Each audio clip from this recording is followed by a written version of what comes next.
Hey everyone, and welcome. This is PopXcast, where science fiction meets pop culture. We are a geek podcast for geek culture. So are you ready to get your geek on? Sit back, relax, put on that Ninja Turtle onesie, warm up those chimichangas. Ladies and gentlemen, this is PopXcast.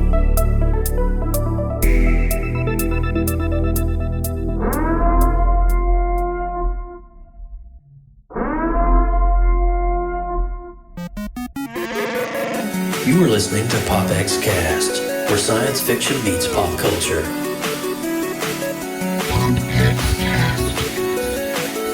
Here we go! PopXcast. I was born in it, molded by it. PopXcast.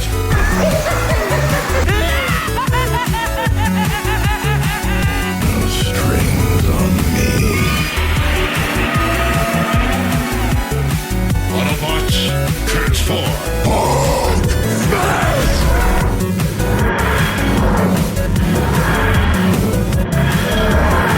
I'm Batman. By the power of Grayskull. PopXcast. We're doomed. Goal here at Tyrell. More human than human is our motto.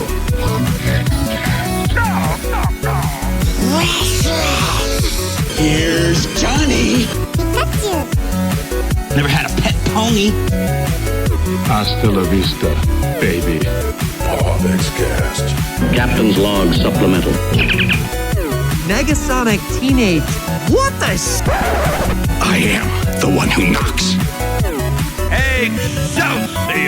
I was going to say, we've had a lot of reflection this past week with Chadwick, and we'll talk about that. But that picture that you sent me the other day, Joe, with Stan and Chadwick, just like all the feels, man. Dude. All the feels. I'm telling you, it was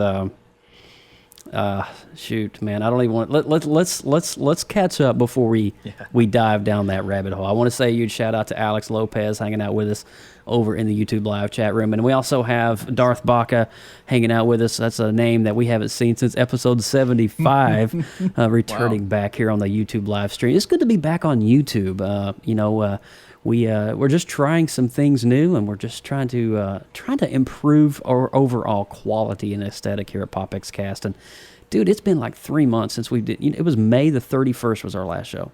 Jeez, that long. Well, it feels like an eternity. Like there were movies that came out in March. I'm like, oh, that came out last year, right? Just because this has been the longest 3 to 4 months I've ever had. How about you, Joe? Like it's been very long. It's been very trying. Yes, at Darth Baca, we guys are coming back officially to YouTube.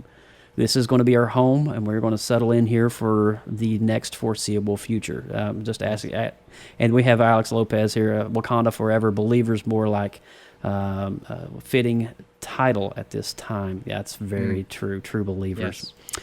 But for me, man, it's just been really crazy. It's been, I got to say, for a lot of people, the pandemic and everything has kind of been a bad thing for a lot of people with unemployment and just the craziness that's going on. My wife got furloughed for several weeks at her surgery center, had some scares, some moments that came in. It was kind of questionable, so the whole staff had to be 14-day quarantine and all that crazy crap.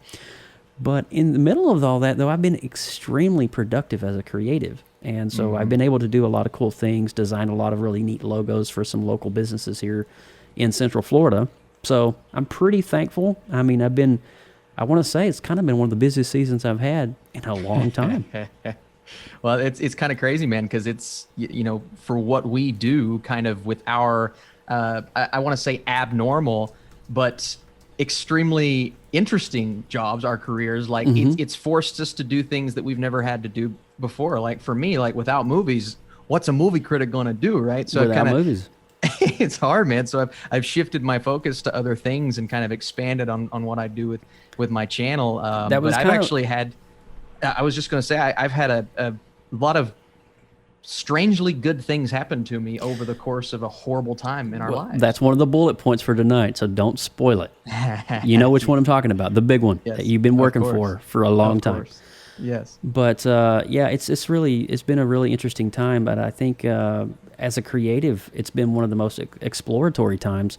Yes. Because we've had to do some things that we normally wouldn't do in our careers as live streamers and social media personalities and et cetera, et cetera.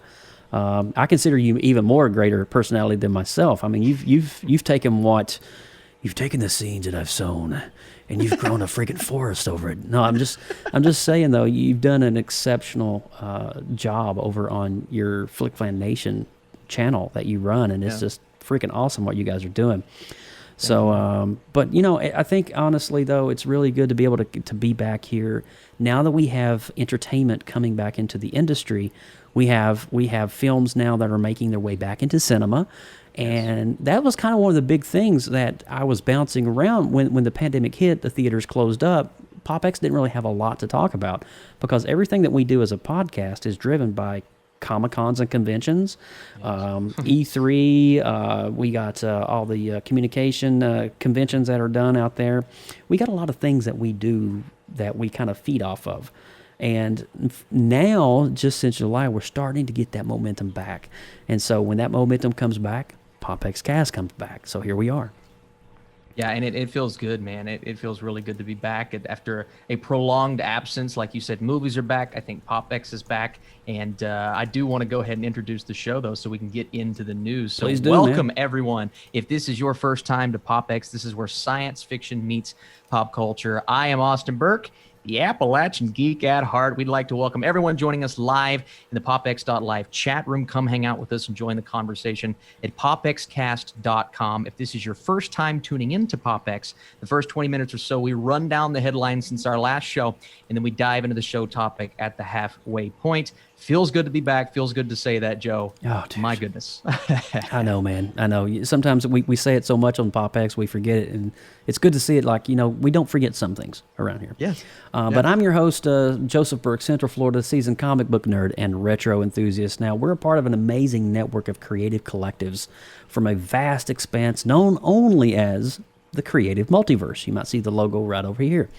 Now, the Creative Multiverse is a network of creatives that is sprinkled with a lot of talent, and it just kind of basically anything that you can dream or imagine, you can bring and share with us in the Creative Multiverse over on our Facebook group. So make sure you visit us on Facebook and just search for the Creative Multiverse. And we have a couple of really cool things coming up in October. If you don't know, Inktober is in October, and that is a really cool chance for you when the Creative Multiverse really starts going. Is during those kinds of type challenges where you can see everybody's artwork. You get one word a day, and you got to figure out what it is you're going to draw for that one word a day. So that we'll be sharing that starting October 1st. So get ready for that. You'll be seeing that on the Creative Multiverse.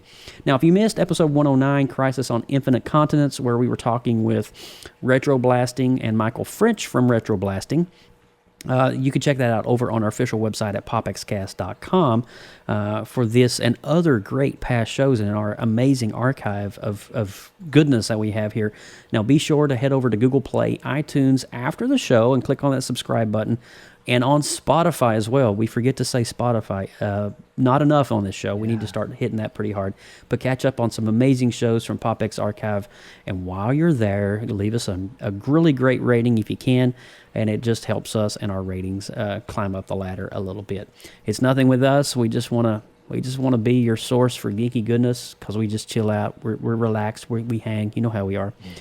All that said, we're going to kick it off with the news this week. Don't go nowhere. We will be right back. Extra, read all about it. This is PopX News, coming to you live right here on PopXcast.com. And before we get kicked off here, I want to say a huge shout out to John Poffenbarger, I believe his name is.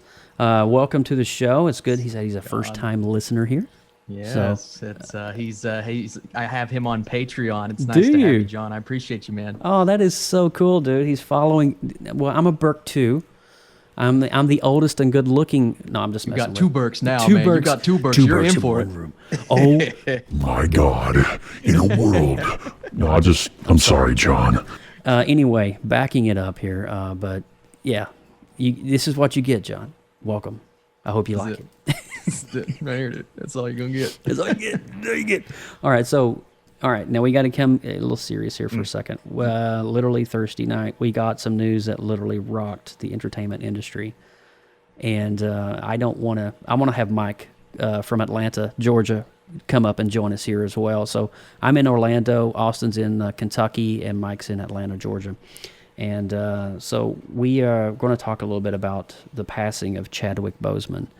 And just an amazing actor. I mean, Jackie Robinson, was it Jackie Robinson he portrayed? Yeah, and it was just so many 21 Bridges. It was another Russo brothers amazing film.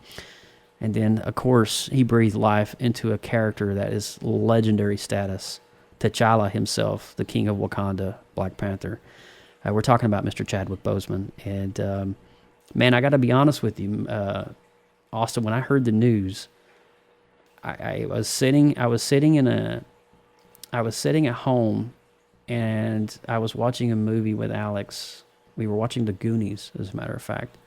And I remember clicking pause button and just kind of looking down and just reflecting for a moment, like, what? And my eyes were, I was having an allergic reaction in my eyes, and it was just, it was very intense. It was one of those things that you didn't see coming because he's so young. He's 43. Austin, what are your thoughts, man? Well, it's one of those stories I just didn't believe when I heard it. I got a Twitter notification from one of the sites that I follow for news. I see that and I'm like, am I being trolled right now? And it's different when maybe an actor or actress is older or they've had an underlying health condition that we knew about, right? But with Chadwick, everything seemed good on the outside, right? Until you kind of start reflecting and you see the weight loss over the last year or so, and you watch his Instagram video, which I watched. I honestly thought it was for a role. I didn't know it was actually a health condition, because that's what you think. Like Christian Bale losing hundreds of pounds, like 100 and something pounds for a role. That's just the first thing that comes to mind. But now that you go back and you see it, I can see that. But the best part about it is the fact that his family knew, he was able to go. I mean, I've read stories of him talking to kids with cancer. I've read stories of him just giving all that he could give before he went. And sure, he's a great actor, and I'm sure we'll reflect on that.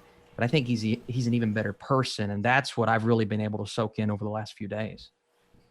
Yeah, and you know, one of the things too. I mean, we're not a podcast that you know, or is on any side of the fence on what your belief system is. That's not what we are. We're talking about nerdy goodness, but my goodness, this man's face was so strong. Holy cow. I mean, did you see that one clip of him giving that speech at the graduation ceremony? Graduation, yes. Oh my gosh. Goosebumps. So, Mike, what's up, man? How has this affected you? I mean, just processing this all. You know, it's kind of like similar to you. I just had gotten wrapped up watching the Bill and Ted trilogy, and I was, you know, I got through that and I was enjoying them. I was getting ready to wrap up for the night. I was, you know, I was in a happy place because the movies were great. Yeah. You know, and then I just happened to glance down at my phone and saw that, and it was just like, it was like all the blood just drained out of my head, like I was going to pass out. Wow. No, I'm saying to myself, this can't be right. Mm-hmm.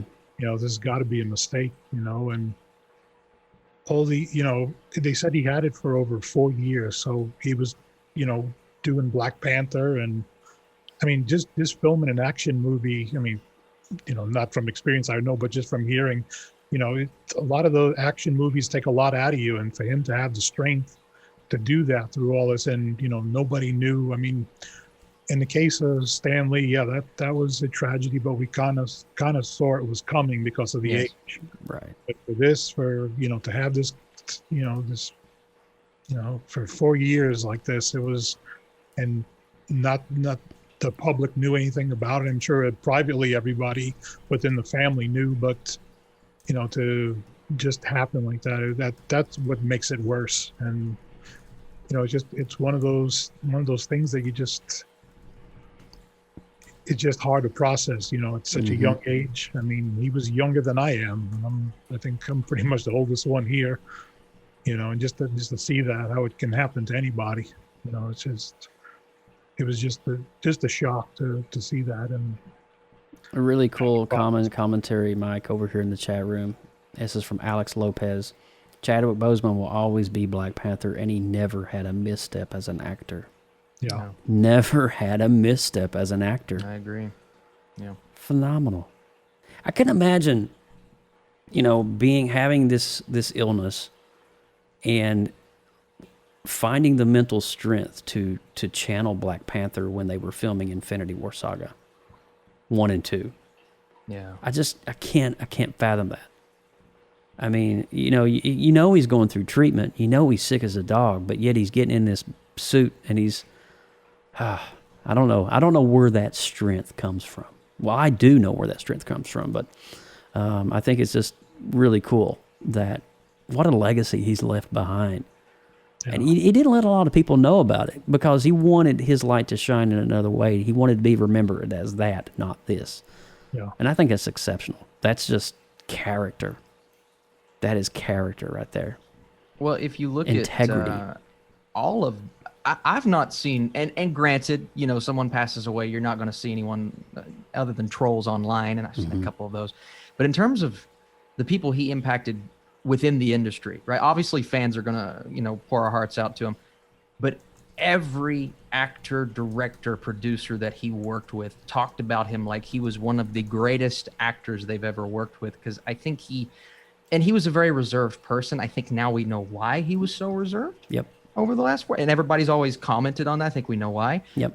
But in terms of who he has done business with, not one remotely negative. I mean, everyone was just like, this is one of the best. How could we lose someone that is this good of a human being? Mm-hmm. And then that's what it feels like. It's like, yeah, not only is he crushing every genre, every role, from a legendary baseball player to Jackie Brown to Black Panther. I mean, everything he crushed. Yeah. But he's over there crushing being a good person. And that's the thing, man. I think that is his legacy. Like, just one of the greatest, most inspiring men to ever live. And now knowing that he was carrying this all along, man, we look at him now in even higher regard. Yeah. It's incredible, man. He was such a good dude. I think I want to go back and watch number 42, Jackie Robinson, all over again. That was a 2013 film, and yeah, I watched it in passing, but I never gave much mind to it. And I need to go back and just look at and get myself in his mindset where he's at there in that moment. But his work, man. But our hats go off and prayers and thoughts to the family, the Boseman family. And I do want to say this before we move on. This is a very strange factoid that I did find out about Chadwick Boseman. He is from Alex's hometown of Anderson, South Carolina. Wow. And every flag was at half-staff today in Anderson, South Carolina, where he's from. Wow. So, amazing. Wow. Amazing. My goodness. All right, well, Austin, kick us off here on a more of a loving note.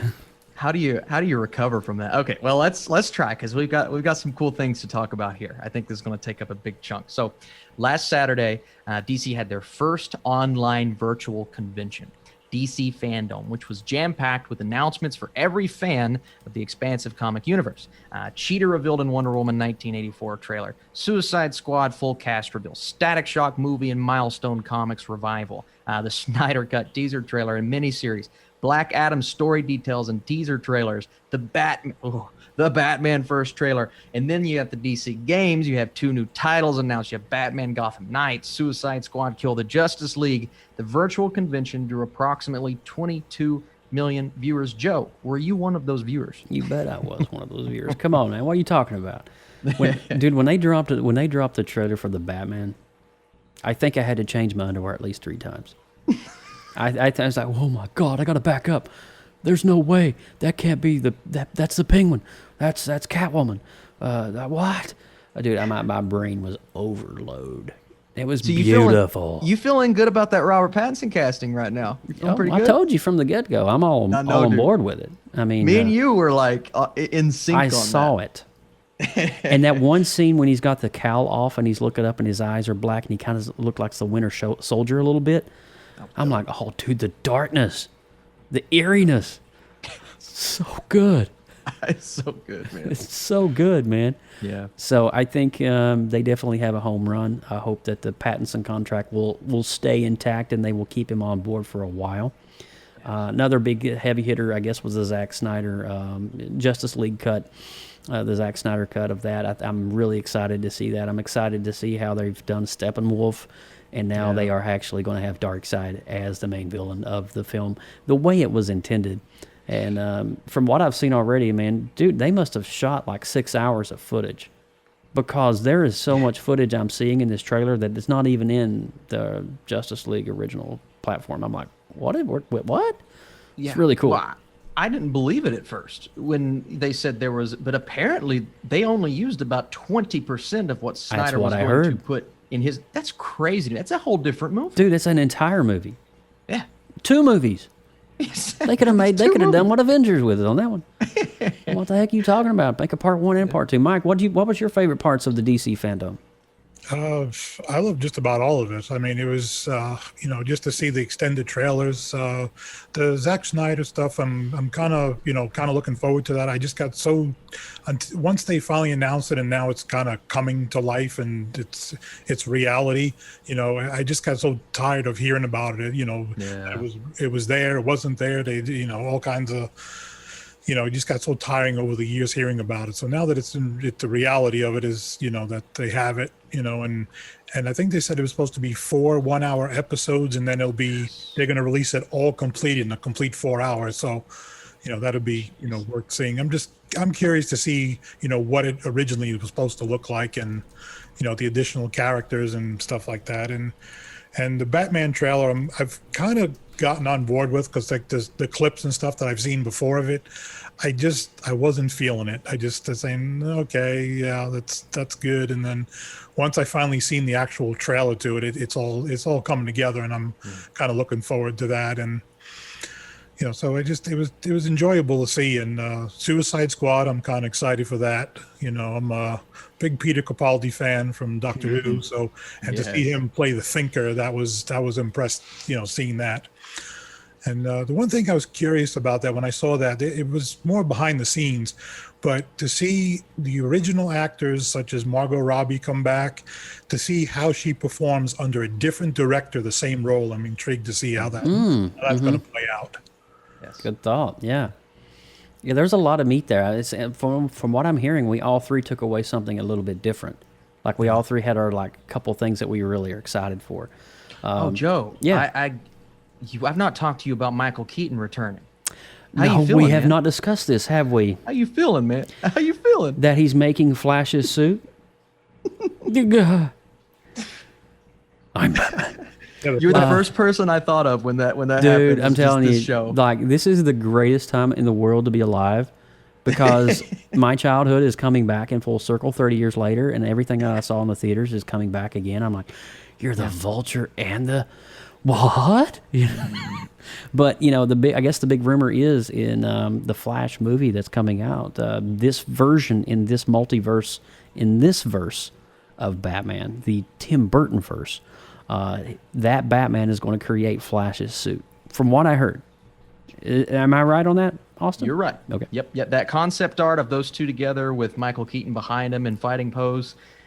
Mike, did you like this? Well, news? sweet Jesus in the morning, I just feel it. Yeah, that was the one thing I realized after you were reading that I left out about the Flash, and I think Michael Keaton and Ben Affleck are both coming back because it's the Flashpoint storyline they're going to be using. So I'm intrigued to see. And except for the Flash, I think all this stuff is coming out next year, isn't it? Yes, it is. Yeah, 2021. We should be living at the movie theaters next year. Well, I've been saving up a lot of money here during COVID, so I think we can do it. Yes. Thank you. But I'm really excited to see everything come to fruition, how these stories are going to be intertwined. And another cool thing, you were talking about Ben Affleck, Mike. Ben Affleck has actually broken one of the records for the lead actors of Batman. Do you know what that is? He is the first, when he comes back for this new role in the multiverse, Flash in the multiverse, he's going to be the actor that's reprised the role of Batman the most. Wow. That is crazy. Think about that. Doesn't even feel like it. It is true though, and cinematically. Yeah, Because Michael Keaton only did 2. Christian Bale did 3. This will be his 4th. Yeah. Technically. That's crazy. That's crazy stuff right there. Just one thing I forgot to add onto this on the downside of DC. I think the DC Universe service is dying a slow death. Really? It's gone. Yeah, I think it's just about done because everything that's been on the DC Universe is moving over to HBO Max or CW. I was getting ready to say I have HBO Max, and I saw that there is a DC section now on HBO Max. But there's not much coming. I think Titans is going to be the next one. They're not sure where it's going to, but it's pretty much on its way out. And I know Harley Quinn is moving over to HBO Max. Yep. Swamp Thing. Birds of Prey's already there. Yeah. Mm-hmm. Yeah. And I know Stargirl is moving over to primarily CW. I know it was on. You were able to watch it on DC Universe like on Monday. Yeah. And it would premiere on DC on CW on Tuesdays. So that's not really much of a big advantage. We want to hear what you're excited for. If you guys saw DC's Fandome, we're going to move on because we still have an entire show to talk about New Mutants. But if you went to Fandome and you participated, leave in the comments, what was your favorite thing? What do you want to see? What are you excited most to see? Because we want to hear, and we may share that thought here on the show live in real time. But moving on here, I want to give a couple of quick things here. I'll take the next 2. Altered Carbon was canceled on Netflix. Now, I don't know if you ever have seen Altered Carbon, but I am seriously in love with the show. Not as big as fan of Season 2 as I was of Season 1. For me, Poe, the guy who plays Poe, is just fantastic in the entire series. And I just hate to see that we're not going to be able to see the finality of the story and how it's going to fold out. Kind of left you on a cliffhanger there at the end, so I'm really excited to see where. I was excited to see where Season 3 would have been, but now we're not going to get that opportunity. Austin, quickly, what are your thoughts on Altered Carbon?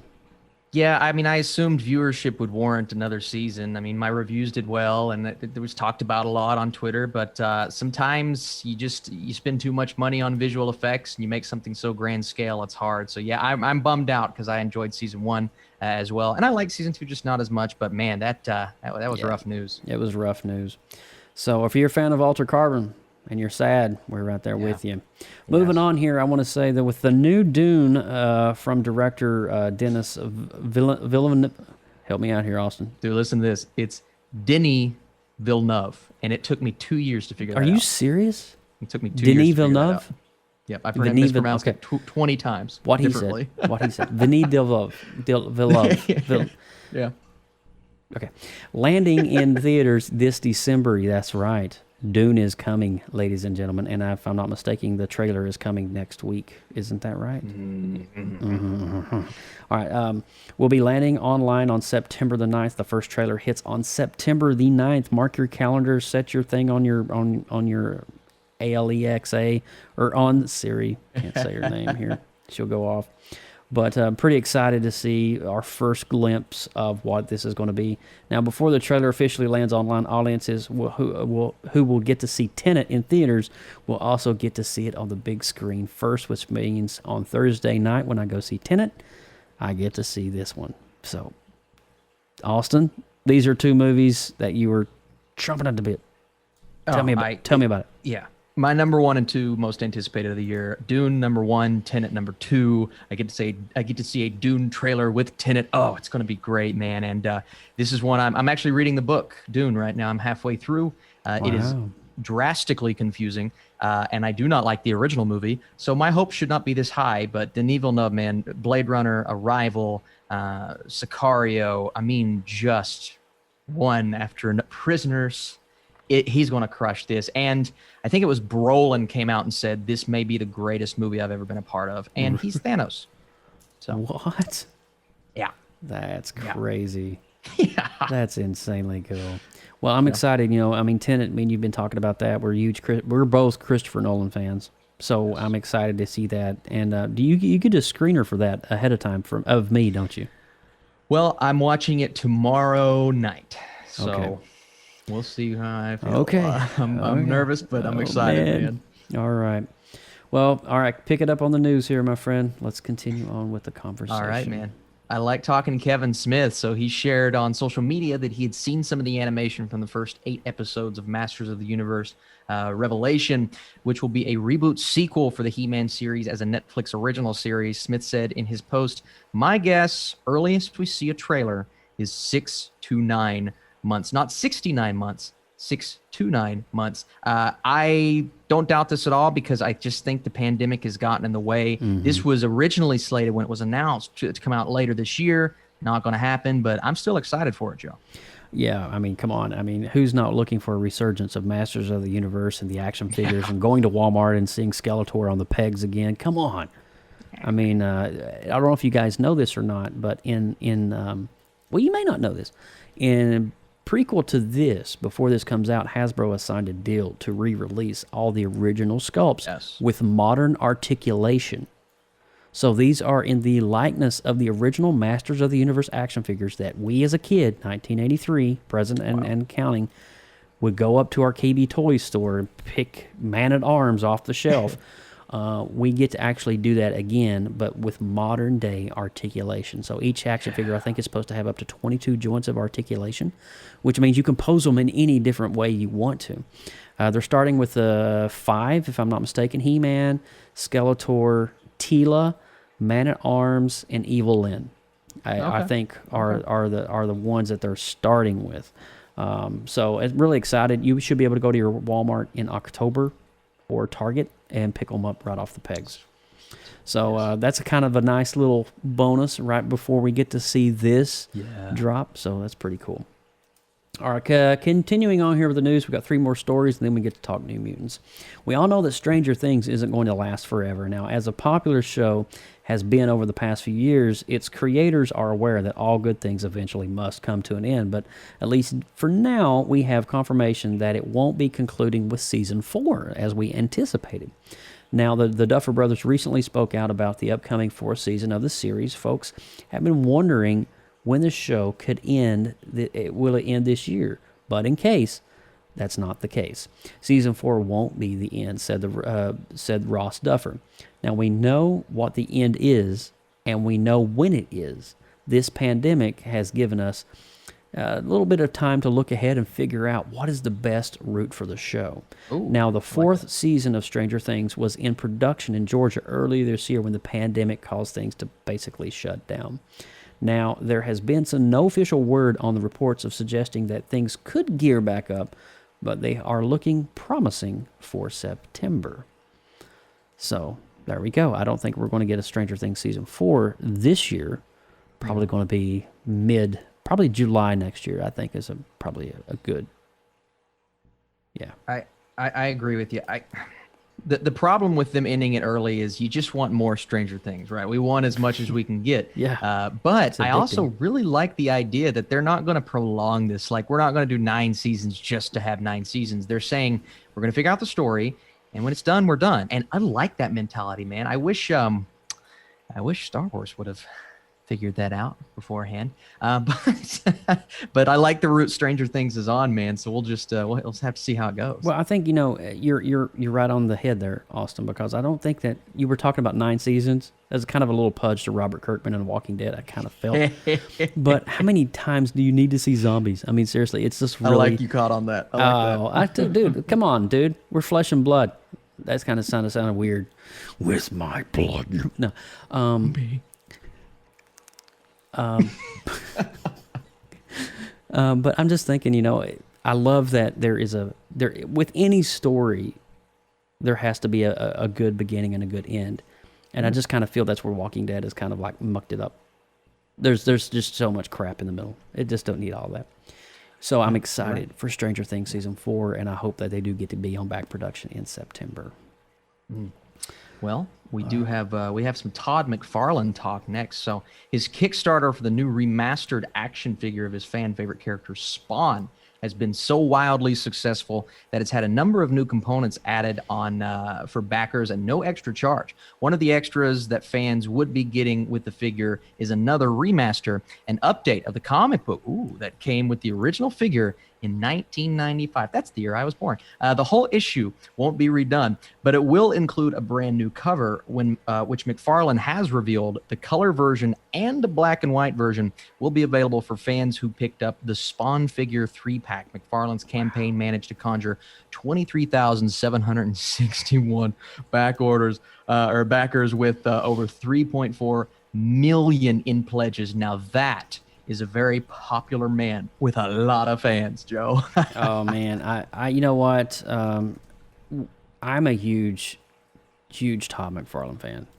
Anybody that knows me knows that that I've followed his work, his craft, his art style for years. Yeah, man. I just love what he does. He pushes boundaries. He was the first artist at Marvel and DC to actually do expenditures outside the frames of a comic book. And so, like, if you were thinking about Spider-Man, doing his web shooters, his fingers would actually go off the square plane. So he was the first one to do that? First one to do that. And Marvel at the time said, no, absolutely not. We don't like that. You need to stay within the box. And he's like, no, I want to add dimension. And he began to do that. And actually, one of my favorite guys, the Incredible Hulk, he began doing that in Incredible Hulk 334. Wow. Yeah. That's cool. But on the idea of Todd McFarlane, you guys, you need to go check your DVRs or find it's on YouTube, I do believe. It was on Sci-Fi Channel about, I want to say 3 or 4 weeks ago, Todd McFarlane, To Hell I Won't. Yes. And is a great documentary, 1-hour documentary into the heart and mind of Todd McFarlane. Why he did what he did. He talks about Rob Liefeld, Jim Lee, Eric Larson, all the artists at Marvel, the heavy hitters at Marvel at the time, leaving Marvel on a one-day notice to start Image Comics. It's amazing. You got to watch it. Dude, so check that out. That's awesome.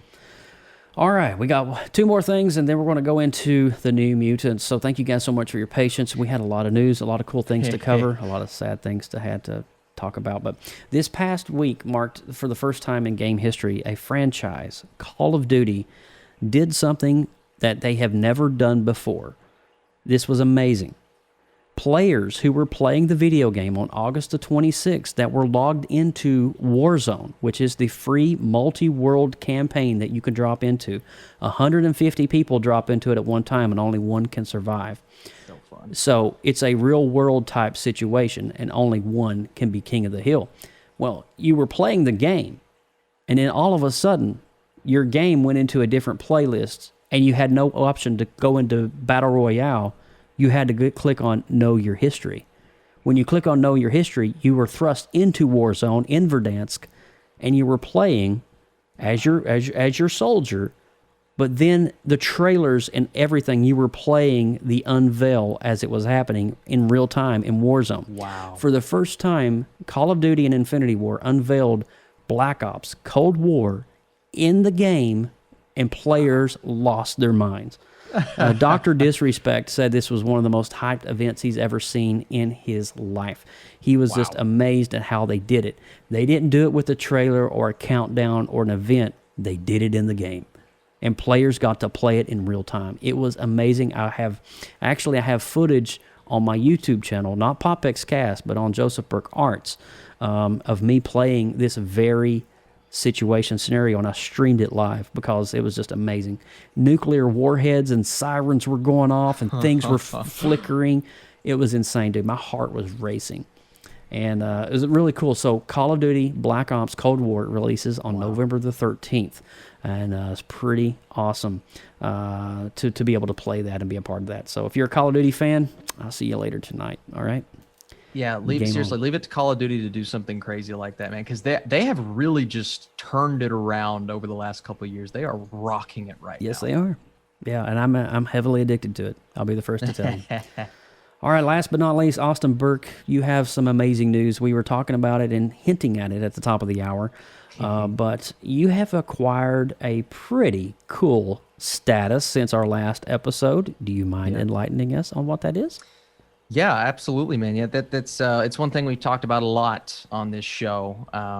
And having the long break that we had, I had a chance to do some things and try to get some things situated. And I thought, that would be the end of it. But then I get an email telling me that what I applied for 8 months ago was finally it went through. I did officially get on Rotten Tomatoes as a Rotten Tomatoes critic, man. And you know, I didn't want to be the guy to get on there and post and all that stuff, but Madison told me, she's like, you got to tell everybody. So I was like, all right, fine. Just because, you know, it's literally, and I've told you this, conversations we've had when I came and visit you and whatnot. This is kind of what you work for in it being a movie critic. So you know, I've made it. I'm there. I'm getting some sweet opportunities because of it in terms of screeners and whatnot. But man, it's helped big time with the career, with the YouTube channel, and just opening up some doors that I hope stay open for a while. That's so freaking awesome, bro.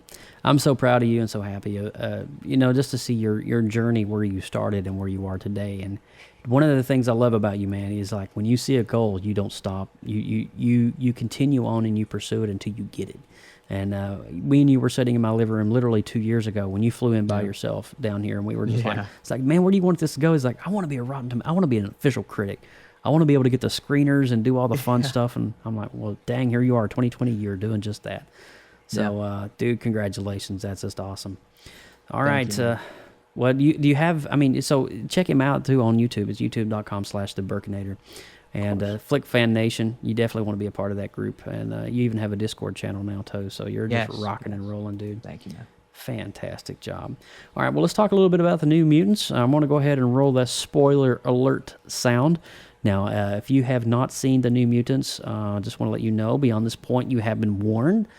We are going to be talking heavily on spoilers, and there's some things in here that you might not want to hear if you've not seen the movie. So with all that said and done, we'll be right back. Danger. You are about to enter a PopX spoiler alert. Beyond this point, there is no return. You have been warned. All right, you have been warned beyond this point. So, New Mutants. So, 17 years in the making. What a way to start. You're right, though. You're right. That's the sad thing. We actually had a bet going on. Would it drop on Disney Plus, or would it ever see the light of a theater? I can't believe I don't know, it man. happened. I think we both lost that bet. I swear to you, Joe, I thought for sure I was going to walk in that theater, sit down, and it just say, this movie has been delayed on the screen. I thought for sure. Sorry, folks. Yes. We're now See showing you on you Disney Plus Scooby-Doo next Part week. 2. Some kind of movie that nobody wants to watch. Oh, geez. But it was actually, you know, all things, it was really nice sitting in a theater for the first time in like 5 months and seeing a film. I mean, regardless of how good the film was or was not, it was just good to be back in a theater supporting my hometown theater. Yes. You know, and so that was pretty awesome. But overall, I felt that the Mutants was a very interesting beast in the world of a Marvel-branded film. Yeah. I felt that it was a character study more than it was a superhero film. I agree. I felt that it was more about, all right, let's see what we can do if we throw 5 random teenagers from 5 different parts of the world into a house that they can't escape, and let's just see what happens. Mm-hmm. And that's pretty much it. And it was some of the people in my crew that was with me that night. They was like, man, this is one of the worst Marvel films I've ever seen. Oh wow. Yeah. Wow. And a couple of them was like, man, I don't know. I'm just glad. I guess it's just the fact I'm with you is a good thing. Yeah. Yeah. You know, me being more of a film critic and appreciative of anything that we get with the Marvel brand logo on it, you know, I dive down it a little bit more and I look at the overall aesthetic of the film. Was it a great film? Probably not. Was it enjoyable? Yeah. I was entertained by it. Was it a movie that I would definitely rewatch value? Probably not. I know I'm sounding really harsh and really negative, but I think the dialogue for me, what was the blonde girl that had the Russian accent that would do the metal arm? Yes, that was Anya Taylor-Joy's character, the yeah, Magic. Magic, yeah. Magik, yeah. Yeah, and honestly, she was really, her bantering, her dialogue that was given to her, I don't think was very enjoyable. No. At all. No. She's a good actress, but I didn't like her dialogue. Right. And so it was just like, by the time we were 30 minutes into the film, her attitude and bantering, I was like, all right, either she needs to die in the next 5 minutes or something really dramatic needs to happen because I can't handle much more of this blonde chick. And the puppet. Yeah. I didn't like the puppet. Yeah, the puppet was weird. Yeah, it's just, hello. Hello, I'm Darcy Lynn. Yeah, that's weird, man. So weird. Hi, all folks. Kermit the Frog here. It was really weird. But overall, I did have my, all right, so that was my big picture. Before we break it down, I want to hear what your big picture was. What did you think? Well, yeah. So I'll say this. It's better than I expected. Yeah. It's better than I expected. And funny enough, the grade that I gave it, and I won't say what that is yet because we'll do it at the end, right. Actually warrants a fresh score on Rotten Tomatoes. So of the 31% that's fresh, I am one of those fresh critics on Rotten Tomatoes. I'm one of the, I think like 20-something people that's given it a fresh compared to the drastically larger number for Rotten. Interesting. Okay. So it's okay, right? So it's not what I think we all wanted, which was a big showcase of their powers, and that is what we got at the end in the third act. But funny enough, I found the third act to be the worst part of the movie because it was so jumbled. It was very jumbled.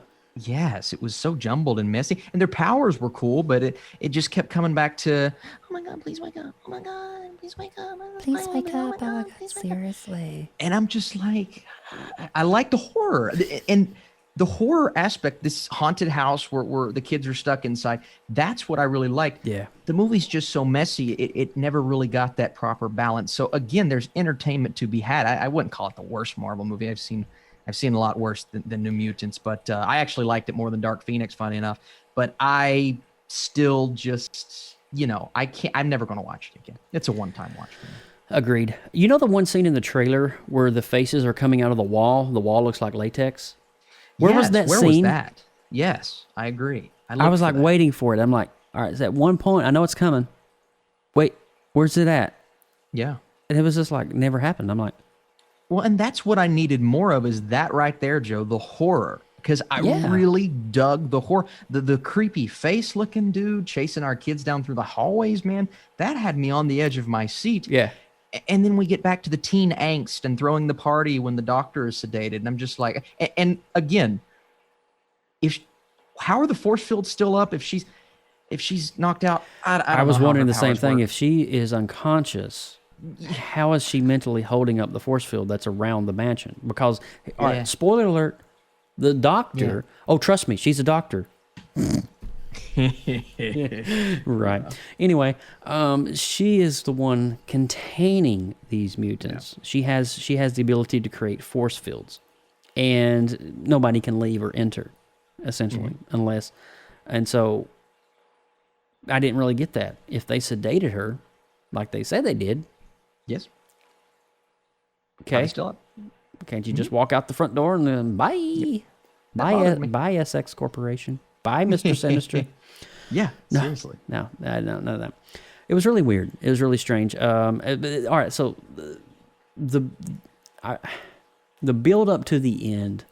Yes. All right, so when you're watching the opening, and it's her father and her, I can't remember the name. It was the Native American character. Yes. When you're watching and you hear the thuds in the woods, yes. I'm like, oh my God, it's a sentinel. They're going to be fighting a sentinel. Nice. Okay. I mean, you think about that, right? You see the beams and the things being thrown and the trees crunching. What would be hunting a mutant in that era other than a sentinel, right? Yeah. Okay, and so fast forward to the ending. It's a giant bull-headed dog with a black cloud. Yep. And funny thing is, I actually knew that going in, so that didn't shock me. Why was it a giant bulldog? So it was actually... Oh, it was the necklace thing. Okay. It was classified as a bear. They called it a bear. A bear. That's right. Yeah, like it has a name. There's a name to it. It was their demon bear. Yeah, demon bear. That's what it was. Yeah. So, and I knew and I knew that was coming, so it didn't catch me off guard. So I was kind of waiting to see it, how it would play in. And again, that fight, I mean, Anya Taylor-Joy's character fighting the bear was actually pretty cool, but it felt like they kept cutting away from it to focus on the people hiding. And I'm like, go back to the sword versus the demon bear. Yeah. That's what I want to see. Yeah. And they just kept cutting away. So I'm like, even when you're giving me these good moments, we didn't get to see him. And I think that comes down to the filmmaking with Josh Boone. He had the horror vibe going, but he didn't really do very well with the action. Yeah, I don't know if yeah, I agree with you. I mean, the ending just kind of was very lackluster for me. I mean, I would have much rather have watched X-Men Origins where Deadpool has his face sewn up than seeing this. You know, it was pretty bad. The overall idea of having these teenagers locked inside of a house and they don't really know why they're there, that they're being trained for something better. I kind of dig that. I love that. I can get along with that. And the horror vibe I feel that there's a lot more footage that was filmed, but I feel once Fox handed it off to Disney downplayed a lot of the footage because they don't want it to be too dark. Yeah. We want to have a fun, friendly family teenager X-Men movie, so let's just take out all those really scary parts and let's put in all these really happy cry baby parts. Yeah, does that seem more plausible? I think that's absolutely it. And there are, I mean, you can also think of it in this way, Joe. It's almost like a Breakfast Club, except they can't leave. Like Breakfast Club, they technically can leave, but that's kind of my mentality when we're in that. And Bender turns into a bear. Yeah, well, that's the thing, man. It's like this breaking whole balls here, bub. Was this whole sorry was so no, dude. That's the thing is I love a movie like Breakfast Club, and I love so the teen aspect of it. I really wasn't loving it first, and then I start seeing the relationships develop. I'm like, okay, cool. And there's actually a romance in there, Macy Williams' character, and then the girl that played Danielle. That was actually believable for me. I'm like, oh, this is actually is solid chemistry. Yeah. But I go back to what I mentioned earlier, and it's like, oh, she's asleep, let's party, and oh, let's cause trouble, and ooh, I'm the mean chick, ooh, I'm the guy with all the money, and they just fall into these tropes and these cliches, and I'm like, you guys are falling into the trap that takes down all these Netflix movies. Can you would you say that it's a lot predictable? Yes, I would too. I would say character-wise, absolutely. There's a lot of lines, a lot of scenarios that you feel you already, before it even starts, you already know how it's going to end. Well, did you know, Joe? At the beginning of the movie, did you know she was the one creating the all of the images in people's heads? Not in the opening act with her father, but probably within the first 5 minutes, I figured it out. Same. I looked over to my friend who was sitting beside me, and I'm like, she's the one causing all this because she's the denominator that's causing the. I figured it out immediately. Yes. It took me less than 5 minutes. It's too predictable for me. Very that aspect, which is the underlying theme of the entire movie. That's the whole reason they're in this situation. And how do you feel about them making her the villain? Because technically, she's the villain. It was an odd call. Yeah. Is she an anti-hero?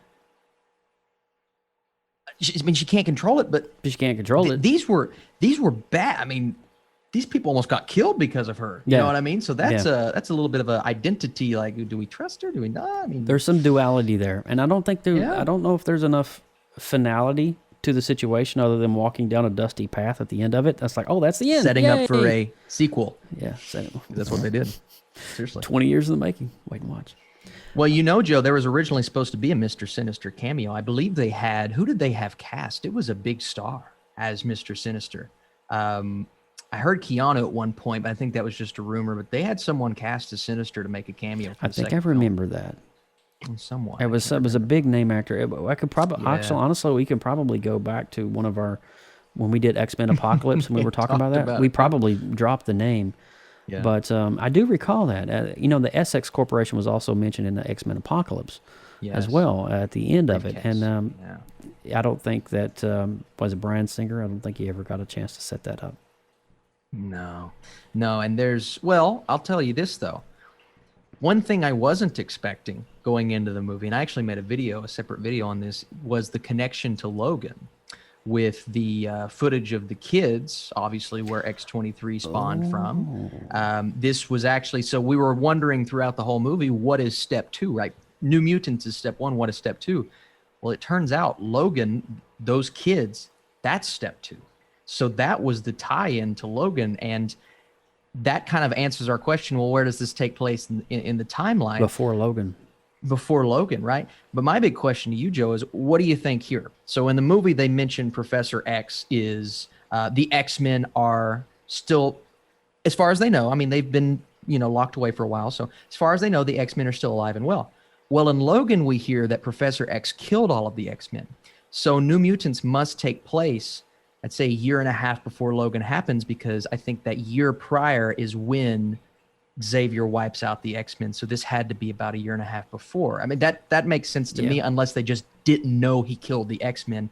And if that's the case, it could be right before Logan. And it could depend on how long they've been in there prior. Exactly. Because we're following the story of the young girl, who has these psychotic abilities, or psychosis abilities, whatever, to be able to, manifest your greatest fears. We're following her story. We don't know about the other 4. Yes. And so we don't know how long they've been in there. Have they been in there since they was a child? Ooh, it could be during, or oh my gosh, it could even be after Logan. Because So we don't see the world outside. We don't see the apocalyptic. we never world see outside. it. Never goes beyond the Wow, cathedral yeah. and the grounds. Interesting. Really interesting when you think about it. And if like Essex Corporation's in it, there's probably some crazy security protocols and things like that. They're probably off the grid, totally off the grid. I guarantee it. But, that was a really cool tie-in, though, seeing that footage, that tied in with Logan of the kids being dragged down the hallway and their mutants and stuff like that, which kind of solidifies Logan as one of my favorite X-Men movies of all time. Oh my gosh. I saw it recently again. I went back and watched it again in 4K, and this is such a masterful piece of work. But we were talking cinematography in a superhero movie during my live stream today, and the first thing I thought of was Logan, man. Those shots, gorgeous. What a beautiful movie to look at. And the color tones. Yes. Oh, the orange. You just said it. Yeah, the color tone. Sepia, light sepia. It's just amazing. Beautiful color palette on that one. So the New Mutants overall, I mean, it is a really interesting character study. There's a lot of missing parts, other missing elements. It is predictable. The ending is a little bit lackluster. Is it worth seeing one time? Absolutely. I do believe you need to see it. If you're a fan of any Marvel movie, you probably will want to see this. And but I think that's pretty much where it needs to end there. I don't think it's a film that has a lot of repeat value, rewatchability. But that's my 2 cents. Austin, is there any closing comments before we give our scores? Yeah, it wasn't worth the 2.5-year wait. I'll say that much. But I don't think anyone expected it to be. And that's honestly why we had to wait 2.5 years, because of the delays, because of the fact that they didn't know what the movie could have been. And I see potential in that movie. I do. I think there's a lot of potential there. But again, the universe is done. So we're never going to see that sequel that they set up at the end. No. Now, the Fox X-Men franchise, as we know it, is gone. Finito. All right, so when I was walking out of the theater, I'll give my first score. I don't have the fancy graphics like you do. I don't have those. But I was thinking in the back of my head, 5.6. Yeah. I'm giving it a 5 out of 5 because there is some entertainment value there. There is some stuff there that is kind of cool to watch and kind of creepy to watch at some points.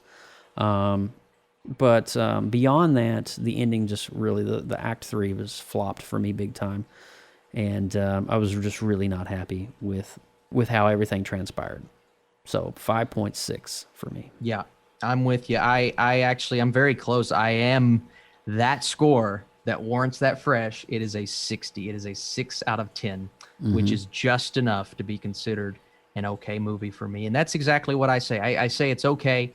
It warrants maybe one watch, but beyond that, like you said, no. So an average of 5.8 for PopXcast, which is, I think, what a lot of us expected for this movie. I mean, I didn't really have a lot of expectations going in there. I mean, I knew this movie has been re-edited like 5 times. Yeah. Reshoots. I mean, I remember we were talking on PopX one time about the reshoots. We're like, holy cow, they're going back in to reshoot a lot of this stuff? What? And we were just like, there's no way this film is going to, this is a flop. Yes. Yeah. Yeah. And did you see the box office, Joe? I did not. All right. So 7 million in the US, 9 million worldwide. Granted, pandemic, but still. Yeah. That ain't even paid for catering. Jeez. That's horrible. Oh, yeah. It's not good, man. Put that biscuit down, Johnny. We got to pay $5 million for that. Sorry, man. Why is it a biscuit? Put the biscuit down. Put that biscuit Put down. that biscuit down, Johnny. Why you eating that biscuit for? That biscuit's $15. Oh, that's horrible, man. That's getting Bob Evans coming out here catering to you all every morning. Crazy. the whole budget. It's the whole budget of the movie. Bob Evans and cigars. That was it. Cheap vodka. Oh gosh, that's horrible. It's bad, but funny. But anyway, really I funny. digress. All right, dude. So you got a 6.0. I got a 5.6. We're pretty much without even. Didn't see your movie review purposely because I didn't want to know your score. I always do So that too, yeah. I'm glad you and I are really close on a lot of our movies that we watch. We're within like 0.5% of our scores, which is unique. I can't remember one time. There may have been one or two occasions where we were pretty far, but we're always within a point. Like always within that. Typically, yeah. It's pretty good. Alrighty, guys. Well, that is the official film review of the New Mutants. Now, I know we're really hitting it hard, but it is worth a watch. And I will say this much on the record: if your movie theater in your local town is open, do yourself a favor. Go on a night, buy the ticket, go see the New Mutants. Maybe buy a soda and some popcorn. Support them. Yeah. I know that my movie theater here, where I live in my hometown, is having some very hard times keeping the lights on, and anything that I can do to support a place where I went and saw Avengers Endgame and Avengers Infinity War and all of my favorite Marvel movies. So many memories sitting in those seats watching some of my favorite Black Panther come to life. I mean, I owe it to them to support them, and I think you should do the same. That's a strong urgency from Team PopX. Support your local theaters; they need it. But with all that said, that is our official film review. Austin, you want to take us out? Yeah, absolutely. So you guys can find me at The Burkinator. I'm Austin Burke on YouTube. We are part of the newly formed creative group known as the Creative Multiverse, and this is cool, guys. For more great media content, artwork, and more, find us on Facebook, Twitter, and Instagram at the Creative Multiverse. And Joe was talking earlier, so much incredible, not just 2D, works of art in general shared on that page. So please go check that out. And if you're creative, you produce content, if you have a talent, we would definitely like to see it and would like for you guys to share it in the multiverse. Also connect with us on social media. Find us on Facebook, Instagram, Tumblr, Twitter, Pinterest, all at PopX Cast, and send us comments and suggestions via email at popxcast@gmail.com.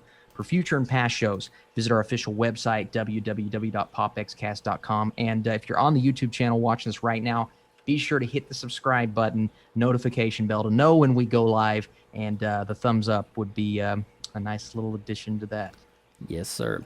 And so I am Joseph Burke at Joseph Burke Arts. It's JOSEPHBURKE.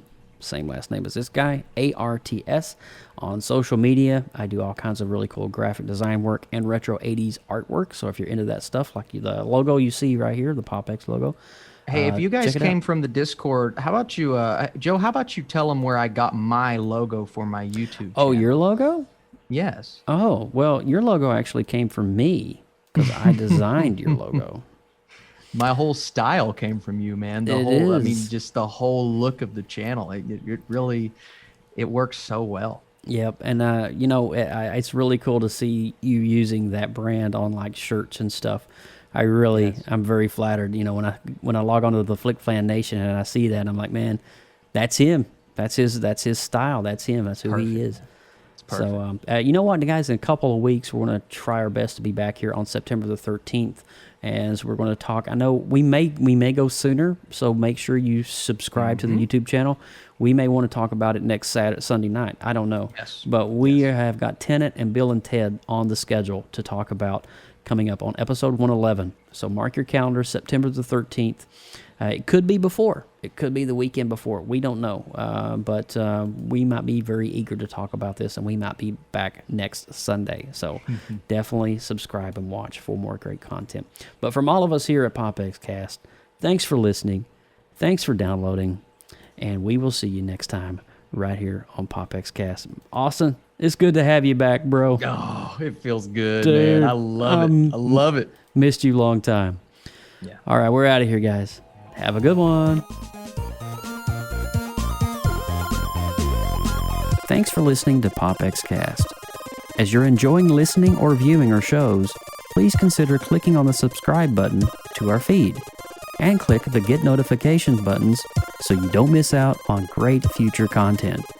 Like our Facebook page, facebook.com/PopXcast, and on Instagram at PopXcast. And be sure to drop us an email anytime at popxcast@gmail.com. For more great content, check out the Creative Multiverse, where science, art, and imagination come together with artistic talents. The Creative Multiverse can be found on Facebook groups under the same name. We'll see you next time. Get your geek on.